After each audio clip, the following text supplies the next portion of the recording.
अस्सलाम वालेकुम, welcome to math logic. और आज की हमारी वीडियो है जी इंटरव्यू के हवाले से। पीपीएससी लेक्चरर मैथमेटिक्स के इंटरव्यूज स्टार्ट हो रहे हैं, तो इंटरव्यू के हवाले से आज की हमारी ये डिस्कशन रहेगी।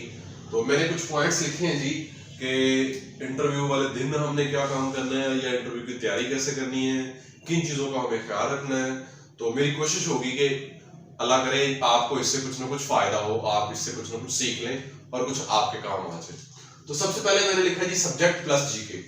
देखिए जी, सब्जेक्ट आपका मैथ का इंटरव्यू है, तो आपने काम क्या करना है, आपने इंटरव्यू के लिए किन चीजों को तैयार करना है।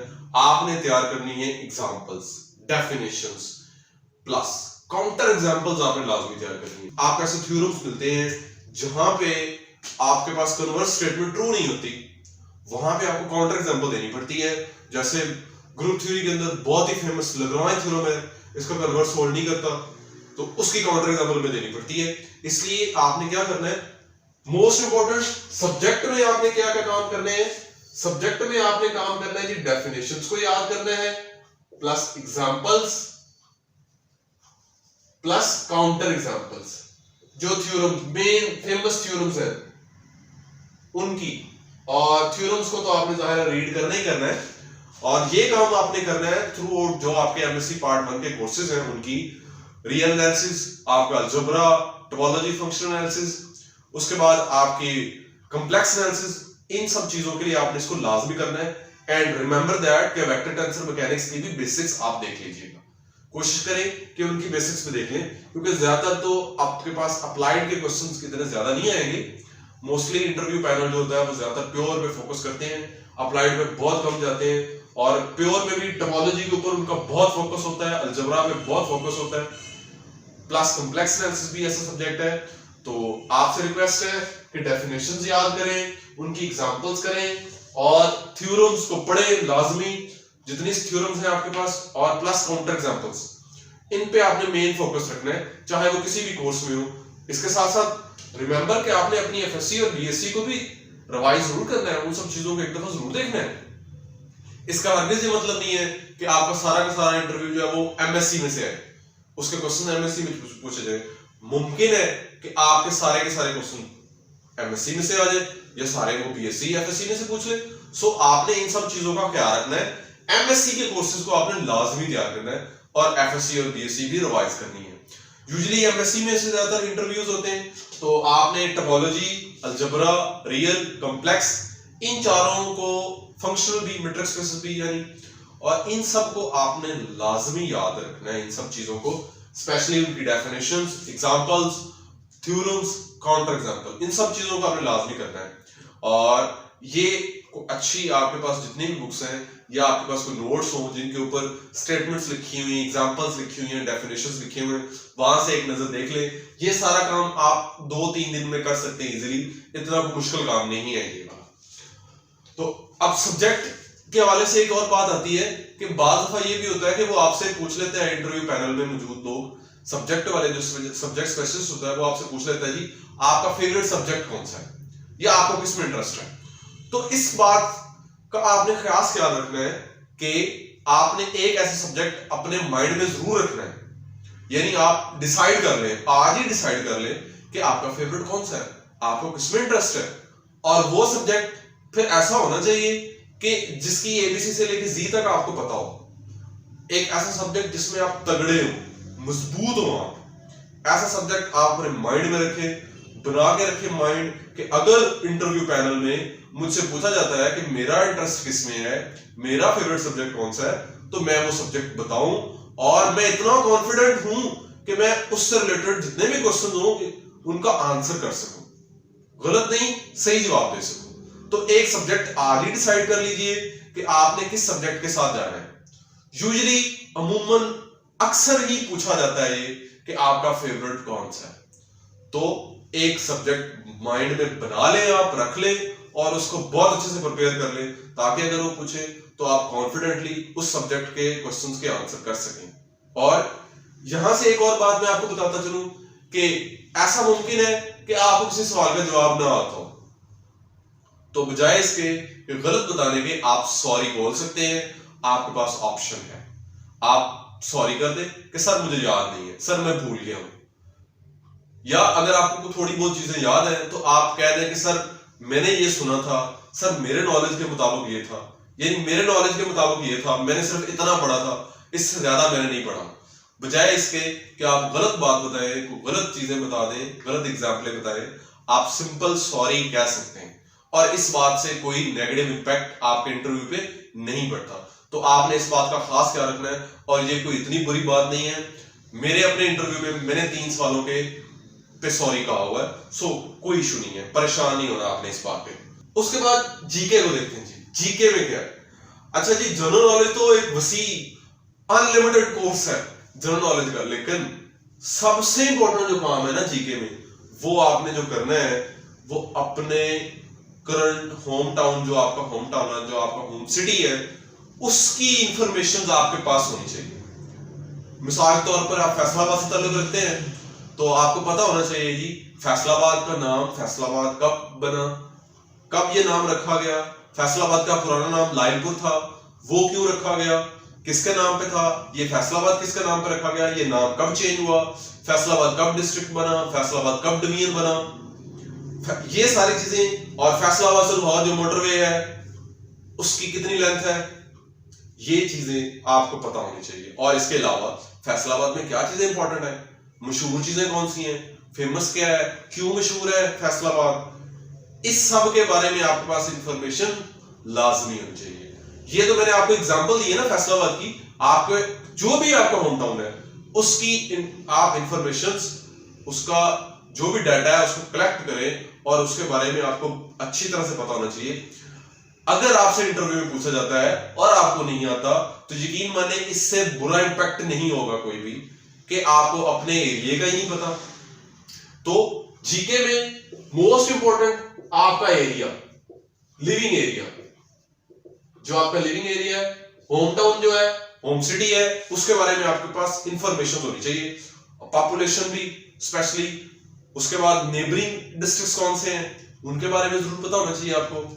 तो ये सब चीजें जीके में सबसे पहले ये बहुत मैटर करती हैं जीके में। उसके बाद छोटा सा काम है जीके में, आपने इतना ज्यादा काम नहीं करना, अपना करंट आपने देखना है जी, करंट मिनिस्टर्स कौन से हैं, specially minister for higher education department, college side का मिनिस्टर कौन है, स्कूल साइड का मिनिस्टर कौन है, इनका आपको लाजिम पता होना चाहिए। क्योंकि आप जिस जॉब के लिए इंटरव्यू देने जा रहे हैं आपको उस महकमे का भी पता होना चाहिए। मैं जॉब टाइटल की तरफ आता हूं, लेकिन पहले आपको बता दूं कि जीके में आपने इन सब चीजों को तैयार करना है कि आप किस महकमे में जॉब के इंटरव्यू के लिए जा रहे हैं, हायर एजुकेशन डिपार्टमेंट में, तो उसका मिनिस्टर कौन है उसका पता होना चाहिए आपको, स्कूल साइड का मिनिस्टर कौन है ये भी पता होना चाहिए, और बाकी चीफ मिनिस्टर कौन है हमारा, या बाकी प्रोविंसेस के चीफ मिनिस्टर और प्रेसिडेंट, और आपको आपके चीफ जस्टिस का पता होना चाहिए, ठीक है। उसके बाद आजाद कश्मीर के वजीर आजम और सदर, उनका भी पता होना चाहिए। That's all. और लास्ट इज अभी करंट गिलगित बल्तिस्तान में इलेक्शंस हुए हैं, वहां पे किस पार्टी ने कितनी सीटें जीती हैं ये भी आपको याद रखनी है, क्योंकि इंटरव्यू में ज्यादातर चीजें डिपेंड करती हैं आपकी करंट सिचुएशंस के ऊपर। आपसे जीके के बारे में वो करंट चीजों के बारे में पूछते हैं, करंट अफेयर्स पूछते हैं आपसे इंटरव्यू में। जो जीके के क्वेश्चंस होते हैं वो आपका करंट अफेयर्स एक्चुअली चल रहा होता है, आपके मुल्क में क्या हो रहा है उन दिनों में। आप इसके लिए आप टीवी देखें, आप न्यूज़पेपर पढ़ें डेली बेसिस पे, आपके मुल्क में क्या हो रहा है, आपके नेबरिंग कंट्रीज में क्या हो रहा है, क्या किसी कोई और ऐसा मुल्क है जहां पे कुछ चेंज आया है। फॉर एग्जांपल यूएसए में चेंज आया जी, नया प्रेसिडेंट इलेक्ट हुआ है, तो आपको याद रखना है जी ये जो बाइडेन नया अमेरिकन सदर मुंतखब हुआ है, ये कौन सा अमेरिकी सदर है, कितने नंबर पे है, इसका जरूर आपको बताना चाहिए। इसके अलावा आपको जो हमारे नेबरिंग कंट्रीज हैं इनके प्रेसिडेंट्स का भी पता होना चाहिए। India, Afghanistan, Turkey, Iran, Bangladesh, China, Saudi Arabia and UAE. उसके अलावा आपको फ्रांस, जर्मनी, रशिया और आपके पास बर्तानिया एंड देन अमेरिका, वो मैंने आपको बता दिया है। उसके अलावा जो आपकी फेमस तंजीमें हैं, सार्क, उसका सेक्रेटरी कौन है, उसके बाद नेटो, और उसके अलावा आपकी यूनाइटेड नेशंस, इनका भी जरूर पता होना चाहिए। इतना आपने ख्याल जरूर रखना है। और करंट पोजीशंस पे कौन कौन है इन सब को आपने ख्याल से रखना है।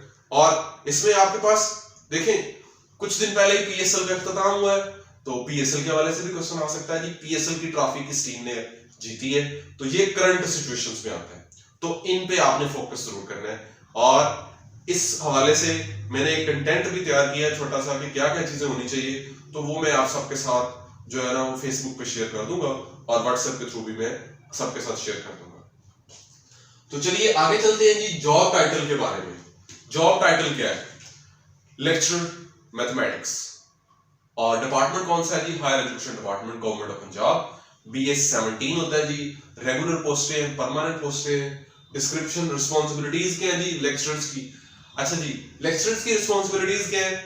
अपनी क्लासेस को पढ़ाना और इसके अलावा जो भी ड्यूटी उसे प्रिंसिपल की तरफ से तफवीज की जाए, इनायत की जाए, उस रिस्पॉन्सिबिलिटी को खुशी से निभाना। ये है जी लेक्चरर का काम। यानी सिर्फ आपको पता होना चाहिए कि आप जिस डिपार्टमेंट में जा रहे हैं वहां मेरा काम क्या है, वहां मेरा काम क्या है। तो वहां मेरा काम है जी क्लासें पढ़ाना। जिस कॉलेज में मेरी पोस्टिंग होगी वहां पे जो क्लासेस होंगी मेरे सब्जेक्ट की, अगर मैं एक से ज्यादा टीचर्स हैं तो आपस में डिस्ट्रीब्यूट करके जैसे भी है क्लासेस पढ़ाना। और प्रिंसिपल की तरफ से जो भी मुझे कोई ड्यूटी एक्स्ट्रा दी जाती है, जैसे मुझे लाइब्रेरी इंचार्ज बना दिया जाता है, मुझे लैब का इंचार्ज बना दिया जाता है, मुझे क्लास 4 का इंचार्ज बना दिया जाता है, सफाई वालों का इंचार्ज बना दिया जाता है, फंक्शंस का इंचार्ज बना देता है, तो मुझे उन सब चीजों का ख्याल रखना है, मुझे उन सब ड्यूटीज को पूरा करना है। स्पोर्ट्स होते हैं कॉलेज में, तो स्पोर्ट्स का इंचार्ज मुझे बना दिया जाता है। तो ये सारी ड्यूटीज है जो आपको प्रिंसिपल की तरफ से अलॉट होती हैं, तो ये सारी ड्यूटीज करना। और अगर प्रिंसिपल की तरफ से कोई मीटिंग में जाने का कहा जाए तो फिर हमें वो मीटिंग भी अटेंड करनी पड़ती है। डिपार्टमेंट की तरफ से कोई ट्रेनिंग्स हो, हमें वो ट्रेनिंग्स भी अटेंड करनी पड़ती है। तो ये है जी लेक्चरर्स, जॉब टाइटल, आपका डिस्क्रिप्शन। अच्छा, मेरा आपसे एक क्वेश्चन ये है कि आपने क्या काम करना है? आपने एक बात का जवाब अपने आप को एनालाइज करके खुद देना है कि मैं क्यों सबसे बेहतर हूं। जो बाकी लोग आ रहे हैं जिनका इंटरव्यू हो रहा है, मैं क्यों बेहतर हूं एज अ लेक्चरर? इसका जवाब आपने खुद ढूंढना है, अपने आप को एनालाइज करें। और ये क्वेश्चन पूछा भी जा सकता है आपसे वहां पे कि आप क्यों बेहतर हैं, हम किसी और को क्यों ना हायर कर लें। सो इस सवाल का जवाब खुद एनालाइज करके ढूंढे आप। नेक्स्ट है जी ड्रेसिंग। बहुत इंपॉर्टेंट है जी ड्रेसिंग। ड्रेसिंग क्या होती है जी? हमारे यहाँ क्या होता है कि हमारे यहाँ आवाम ये कोशिश करती है कि हम महंगे से महंगे और ओवर बन के जाते हैं, महंगे से महंगे कपड़े पहनते हैं और हम ओवर लगना शुरू हो जाते हैं वहां पे जाके। तो ख्याल रखिए, कपड़े आरामदाह, साफ सुथरे पहने। साफ सुथरे कपड़े होने चाहिए बस। और कोई जरूरी नहीं है कि आपने बहुत ही महंगे कपड़े पहने, इसकी कोई जरूरत नहीं है। आप वो कपड़े पहने जिसमें आप कंफर्टेबल हो, जिसमें आप आराम हो।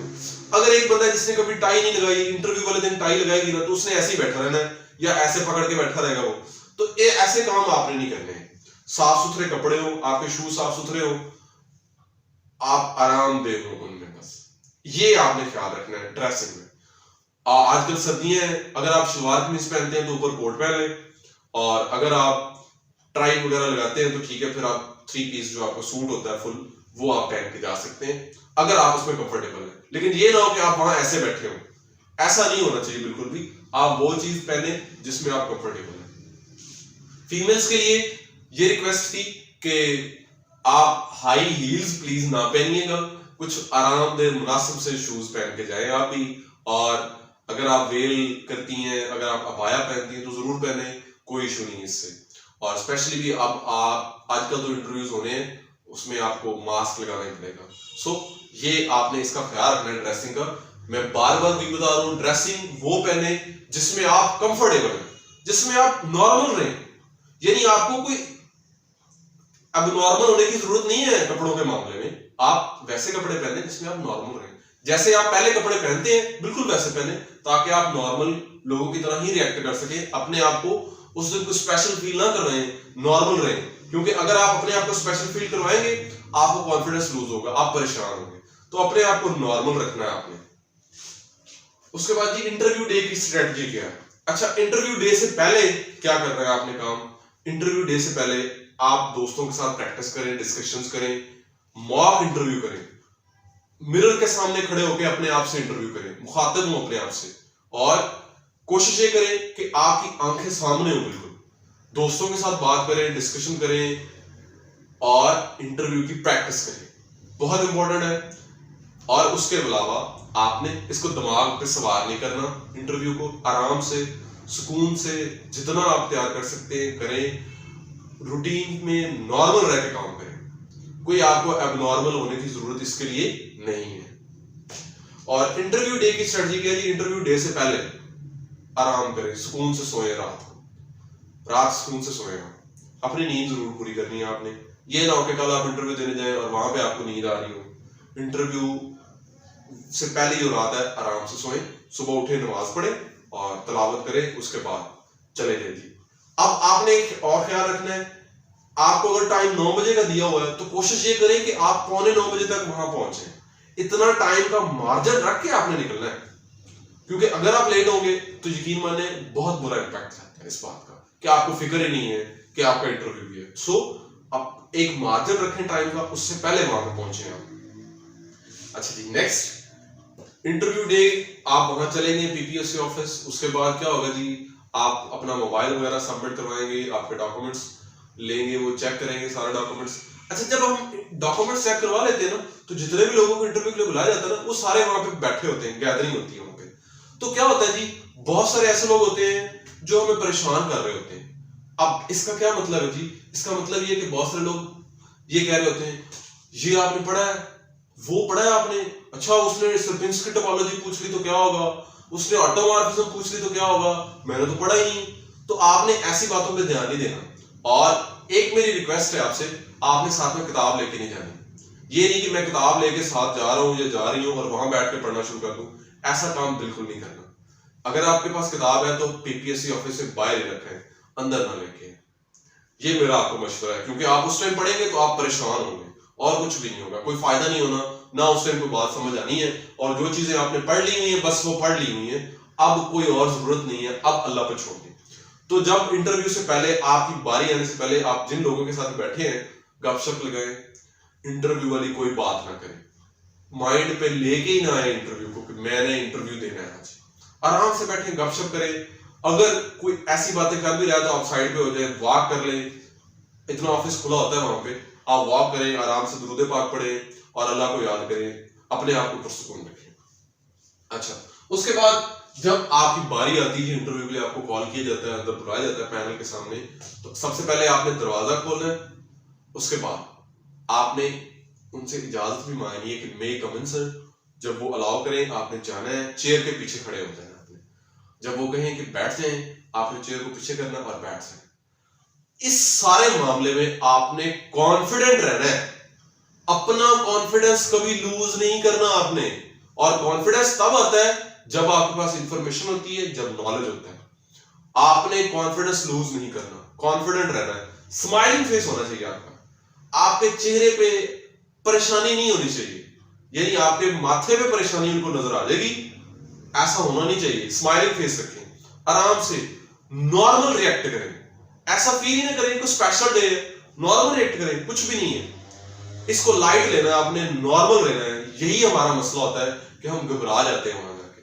तो नॉर्मल रहना है आपने, बैठ गए, चेयर के बाजुओं पे अपने बाजू रखें, बस टेक लगा के आराम से बैठ जाए, सुकून से, परेशान होने की कोई जरूरत नहीं है।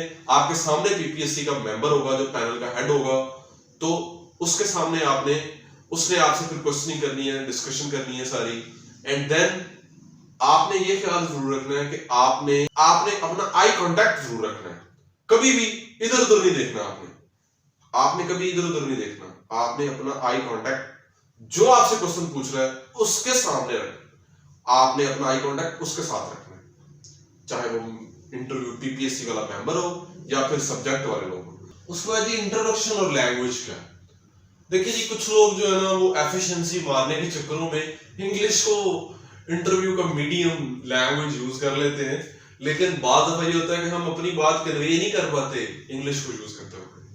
तो ऐसी ओवर एफिशिएंसियां ना मारें, कोशिश ये करें कि लैंग्वेज उर्दू को आप चूज करें, उर्दू में आप इंग्लिश को मिक्स कर सकते हैं, लेकिन वो लैंग्वेज होनी चाहिए कि आप अपनी बात कन्वे कर सकें। इंग्लिश का होना जरूरी नहीं है, यानी आप उर्दू में भी बात कर सकते हैं और मैक्सिमम कोशिश यही करेंगे आप उर्दू में बात करें। दरमियान में जाहिर है हमारे मैथमेटिक्स में बहुत सारे ऐसे वर्ड्स हैं जो प्योर इंग्लिश के हैं, तो हम उनको तो इंग्लिश का वर्ड्स ही यूज करेंगे, लेकिन आपका जो मीडियम है, बात करने का जो मीडियम है, वो मीडियम उर्दू ही होना चाहिए। इंग्लिश हमसे कन्वे नहीं हो सकेगी, सो हमें कोई जरूरत नहीं है ओवर एफिशिएंसी दिखाने की। इंट्रोडक्शन जी, इंट्रोडक्शन बात दफा होता है वो इंट्रोडक्शन लेते ही नहीं है, और अक्सर औकात ऐसा हो जाता है कि आप जाते हैं तो सबसे पहले बीपीएससी जो पैनल का हेड होता है वो आपसे इंट्रोडक्शन पूछता है। तो आप बताएं जी, अपना नाम बताएं, आप अपनी एजुकेशन बताएं, आप कहां से बिलोंग करते हैं ये बताएं, एंड ये जरूर बताएं कि आपका इंटरेस्ट किसमें है, आप क्या काम करना चाहते हैं, क्या आपको खास काम करना चाहते हैं। यानी मैं कहता हूं जी मैं अलजबरा में काम करना चाहता हूं, मैं अलजबरा में काम करना चाहता हूं, सिंपल से सॉरी अपने सिंपल हॉबी बतानी, यानी जस्ट आपने, और वो भी कैसी हॉबी जो आपकी विद रिस्पेक्ट टू सब्जेक्ट होनी चाहिए, विद रिस्पेक्ट टू आपके कैरियर के तौर पे होनी चाहिए, यानी आप उसमें आगे जा सकें। ये सब चीजें आपने इंट्रोडक्शन में जरूर बताएं। अपना नाम, अपनी क्वालिफिकेशन, अगर आपने कोई टॉप शॉप भी किया है तो वो भी बता दें। उसके बाद अपना एरिया ऑफ इंटरेस्ट भी जरूर बताएं कि आप क्या काम करना चाहते हैं, अपनी हॉबीज बताएं जरूर। अच्छा, जब पीपीएससी वाले मेंबर्स जो हैं वो अपने इंटरव्यूज या वो अपने क्वेश्चंस आपसे डिस्कस कर लेते हैं, फिर सब्जेक्ट वालों की बारी आती है। अब सब्जेक्ट वालों में क्या होता है जी कि सब्जेक्ट वो आपसे पूछना शुरू करते हैं, बाद दफा वो अपने तौर पर भी क्वेश्चन पूछ रहे होते हैं, और उसके अलावा वो आपसे ये पूछ लेते हैं जो बात मैंने पहले की कि आपका फेवरेट सब्जेक्ट कौन सा है। तो खुदारा एक सब्जेक्ट को फेवरेट बनाए जिसमें आपको इंटरेस्ट हो, और उसको अच्छे से प्रिपेयर करके जाएं और अच्छी किताबों से पढ़ें। सो ये भी मेरी रिक्वेस्ट है कि आप अच्छी किताबों से पढ़ के जाएं। प्लीज उन किताबों से ना पढ़ें जिनमें गलतियां हैं, जिनमें बहुत सारी बातें गलत लिखी हुई। अच्छी फॉरेन ऑथर्स की बुक्स को आप एक दफा रीड कर लें, आपकी चीजें जो है वो क्लियर होती हैं। सो मेरी रिक्वेस्ट है आपसे, और ये जो बुक्स इन कोर्सेज की जो सब्जेक्ट्स की बुक्स हैं वो मैं पहले भी आप लोगों सबके साथ शेयर कर चुका हूं कि कौन कौन सी बुक्स हमें पढ़नी चाहिए। उन बुक्स को आप देख लें, इंशाल्लाह कोई इशू नहीं आएगा आपके पास, कोई ऐसी बात नहीं होगी जो आप गलत पढ़ेंगे। और हम अमूमन कुछ लोकल बुक्स पढ़ रहे होते हैं और उनमें बहुत सारी गलतियां होती हैं, और हम फिर वहां जाकर उनको डिफेंड भी कर रहे होते हैं, वो हमारे लिए बहुत नेगेटिविटी होती है। तो सब्जेक्ट वाले क्वेश्चन में आपने, अगर आपको कोई सवाल नहीं आता तो आप सॉरी कर सकते हैं, सिंपल से सॉरी कि सर मुझे याद नहीं है, सर मैंने पढ़ा नहीं है, सर मैं भूल गया हूं, कुछ भी नहीं होता। सो ये कोई परेशानी वाली बात नहीं है। अच्छा, उसके बाद एक और चीज, जब सब्जेक्ट हो जाएगा तो फिर आपसे जनरल नॉलेज के सवाल पूछे जाएंगे। दिस जनरल नॉलेज आपने क्या काम करना है, एक और काम आपने करना है कि जिस दिन आपका इंटरव्यू है उससे पहले आपके मुल्क में क्या होता रहा है, आपके नेबरिंग कंट्रीज में क्या होता रहा है, उन सब चीजों को आपने ज़हन में रखना है। और जिस डे को आपका इंटरव्यू है उस डे अगर कोई खास बात हुई है, कोई खास काम हुआ है, उसको आपने जरूर करना है। यानी जिस दिन आपको मैसेज आ जाए कि मेरा इस इंटरव्यू है, उस डे के बारे में आप गूगल से सर्च करें, क्या उस डे को कोई खास इंसिडेंट हुआ था, आपके मुल्क में कुछ हुआ था, या आपके नेबरिंग कंट्रीज में कुछ हुआ था, कोई साइंटिस्ट है, कोई मैथमेटिशियन है, किसी की बर्थडे तो नहीं है। तो ये सब चीजें आपने जरूर देखनी है। और मोस्ट इंपॉर्टेंट, कॉन्फिडेंस लूज नहीं करना, आपने परेशान नहीं होना, अपने हाथों में हाथों को ऐसे ऐसे डालना नहीं, ऐसे ऐसे नहीं करना हाथों को, आराम से हाथ चेयर पर रखें, आराम से बात करें। अगर वो आप कहते हैं जी आप आके प्रेजेंटेशन दें कोई, तो अपनी मर्जी का कोई टॉपिक, या वो जो टॉपिक आपको कहते हैं तो आप उनसे रिक्वेस्ट भी कर सकते हैं कि मैं अपनी मर्जी का कोई टॉपिक आपको एक्सप्लेन कर देता हूँ, तो वो भी चल सकता है। लेकिन वो टॉपिक चूज करें जिसपे आपकी फुल कमांड हो और आपको यकीन हो कि आप अच्छे से समझा सकेंगे उनको। और कोई क्वेश्चन बाद दफा न्यूमेरिकल भी होते हैं, कैलकुलेट करने वाले, तो वो भी ऐसे होते हैं, लेकिन उनमें भी आपको परेशान होने की कोई जरूरत नहीं है। सबसे इंपॉर्टेंट बात यही है कि आपने कॉन्फिडेंस लूज नहीं करना। सवाल पूछने वाले की आंखों में आंखें डाल के रखनी है, अपने फेस पे स्माइल रखनी है, उससे ये होगा अपने असाब पे आपने काबू रखना है, ढीले नहीं हो जाना, परेशान नहीं हो जाना, आपके माथे से परेशानी उनको नजर आ जाएगी। सो ऐसा नहीं करना बिल्कुल भी।